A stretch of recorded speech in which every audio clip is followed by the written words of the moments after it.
Hello everyone, स्वागत है आप सभी लोगों का कल्याण इंस्टीट्यूट यूट्यूब चैनल पे। आज हम इस वीडियो के अंतर्गत गुणक के रिसाव यानी कि लीकेजेस ऑफ मल्टीप्लायर को जानने और समझने का प्रयास करेंगे कि जो गुणक के रिसाव है वो किस तरह से कौन कौन से होते हैं। तो आज की इस वीडियो के अंतर्गत हम यही समझेंगे कि गुणक के रिसाव दरअसल है क्या, कौन कौन से हैं। तो आप इस वीडियो को अंत तक जरूर देखिएगा और अगर चैनल को अभी तक सब्सक्राइब नहीं किया है तो चैनल को जरूर सब्सक्राइब कर दीजिएगा। तो चलिए समझते हैं कि गुणक के रिसाव ये दरअसल कौन कौन से हैं और किस तरह से है। जो गुणक के रिसाव है वो किस तरह से होते हैं और ये दरअसल होते क्या है। रिसाव जो नए निवेश के गुणक प्रभाव को वो दुर्लभ बनाते हैं उसे हम एक तरह से गुणक के रिसाव कहते हैं।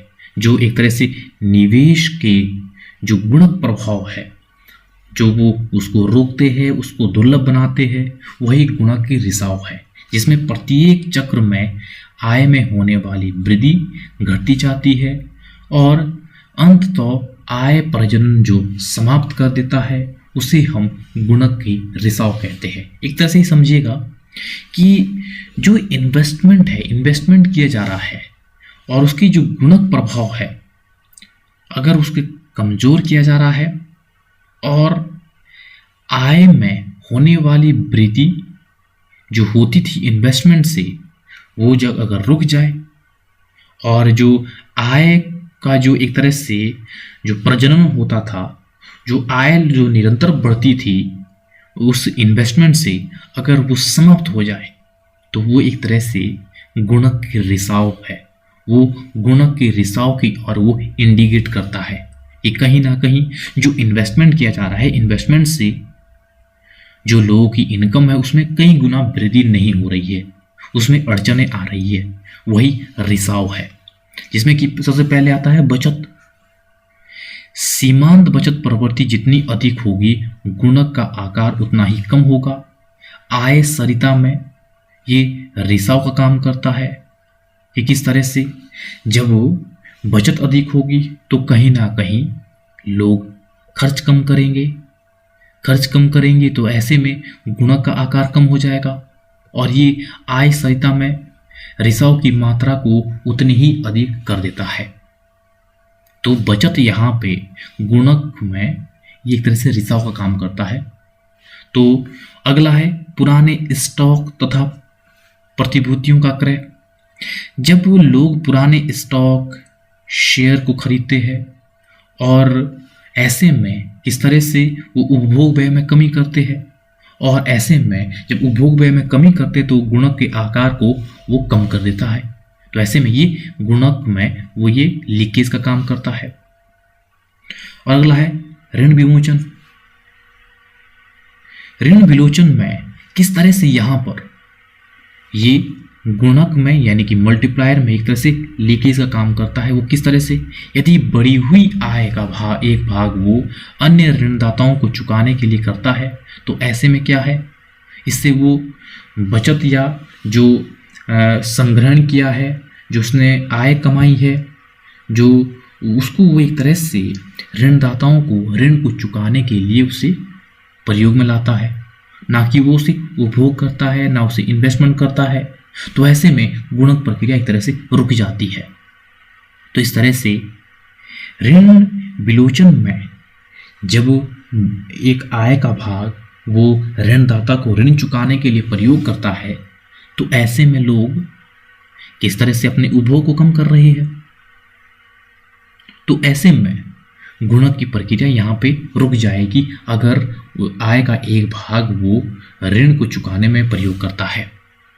और कीमत स्फीति, ऊंची कीमतें किस तरह से बढ़ी हुई आय को वो खो देती है, क्योंकि जब महंगाई बढ़ती है तो कम वस्तुओं और सेवाओं को खरीद पाते हैं तो वास्तविक उपभोग ऐसे में हमारा घट जाता है। तो वास्तविक उपभोग तथा जो हमारी इनकम होती है उसकी क्षमता को वो कम कर देता है, जो कहीं ना कहीं गुणक की प्रक्रिया को एक तरह से रोक देता है, उसमें बाधा उत्पन्न करता है। और अगला है आयात। आयात पर किया गया खर्च राष्ट्रीय आय की हानि होती है, ये गुणक मूल्य को कम कर देता है। और जब निर्यात बढ़ते हैं तो निर्यात किस तरह से उद्योगों से संबंधित लोगों की आय में वृद्धि कर देता है, जो आगे वस्तुओं के लिए वो मांग उत्पन्न करता है। तो ऐसे में जो निर्यात है वो निर्यात तो हमारे गुणों की प्रक्रिया को एक तरह से आगे बढ़ाता है। जो आयात है, आयात यहाँ पर गुणों की प्रक्रिया को रोकता है, उसको कम करता है, क्योंकि हमें राष्ट्रीय आय का एक भाग हमें दूसरे देश को पे करना होता है, जो कहीं ना कहीं गुणक मूल्य को कम कर देता है।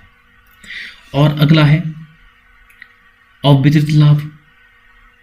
अवितरित लाभ कहीं ना कहीं कंपनियों के पास ये अवितरित लाभ होता है, जो उपभोग को वो घटाता है, क्योंकि ये लोगों के बीच जब डिस्ट्रीब्यूट नहीं किया जाएगा, ये कंपनियों के पास ये अवितरित लाभ होगा।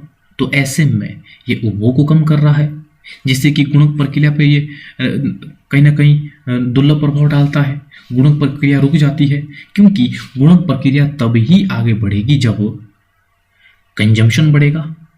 जो ये अवितरित लाभ है ये कंजम्पशन को नहीं बढ़ाता है, ये कंपनियों के पास ये अवितरित लाभ होता है, जो कहीं ना कहीं उपभोग को यहाँ पे घटा रहा है।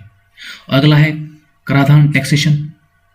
कराधान नीति उपभोग व्यय को कम कर देता है, क्योंकि आय के एक भाग पर जब टैक्स लगाया जाता है तो कहीं ना कहीं उपभोग आय कम हो रही है।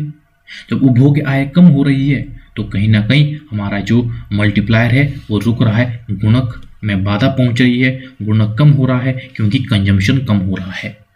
तो यहाँ पे जो आय सरिता है वो कहीं ना कहीं कम हो जाता है इस टैक्सेशन की वजह से। अगला है उपभोग वस्तुओं पर अतिरिक्त स्टॉक। उपभोग वस्तुओं के अतिरिक्त स्टॉक किस तरह से गुणक प्रभाव को वो प्रभावित करती है। जब बढ़ी हुई आय को पूरा करने के लिए सिर्फ और सिर्फ पुराने स्टॉक में से उसे बढ़ाया जाता है, ऐसे में उत्पादन, रोजगार तथा आय में और अधिक वृद्धि ये नहीं करता है जब तक कि पुराने स्टॉक को हम समाप्त नहीं कर देते हैं। तो ऐसे में जो गुणक प्रक्रिया है वो तब तक रुक जाती है। तो ये जो उपभोग वस्तुओं के अतिरिक्त स्टॉक है, ये कहीं ना कहीं हम जब अतिरिक्त स्टॉक करके रखते हैं उपभोग वस्तुओं का, जब इन वस्तुओं की डिमांड बढ़ती है तो मांग को पूरा करने के लिए उन स्टॉक से वस्तुओं और सेवाओं को निकाला जाता है। तो वहां से तो निकाला जा रहा है, लेकिन वास्तविक उत्पादन नहीं हो रहा है। जब वास्तविक उत्पादन नहीं हो रहा है तो ऐसे में रोजगार में वृद्धि नहीं हो रही है, आय में वृद्धि नहीं हो रही है। तो ऐसे में जो हमारा गुणक प्रभाव है वो रुक जाता है, जब तक कि ये जो स्टॉक किया गया माल है वो समाप्त नहीं हो जाता है। जब ये समाप्त हो जाएगा तो मांग को पूरा करने के लिए और उत्पादन किया जाएगा, जिससे रोजगार उत्पन्न होंगे, आय में वृद्धि होगी और जिससे हमारा गुणक प्रक्रिया वो कहीं ना कहीं उससे रुकावटें वो हट जाएगी। तो इस तरह से ये गुणक के रिसाव है, जिसको मैंने आज की इस वीडियो के अंतर्गत समझा कि कौन कौन से लीकेजेस है मल्टीप्लायर के। तो मुझे उम्मीद है कि आपके लिए जो ये वीडियो है ये वीडियो काफ़ी उपयोगी रही होगी। और अगर चैनल को अभी तक सब्सक्राइब नहीं किया तो चैनल को जरूर सब्सक्राइब कर दीजिएगा और मुझे दीजिएगा इजाज़त। और आप सभी लोग का बहुत बहुत शुक्रिया।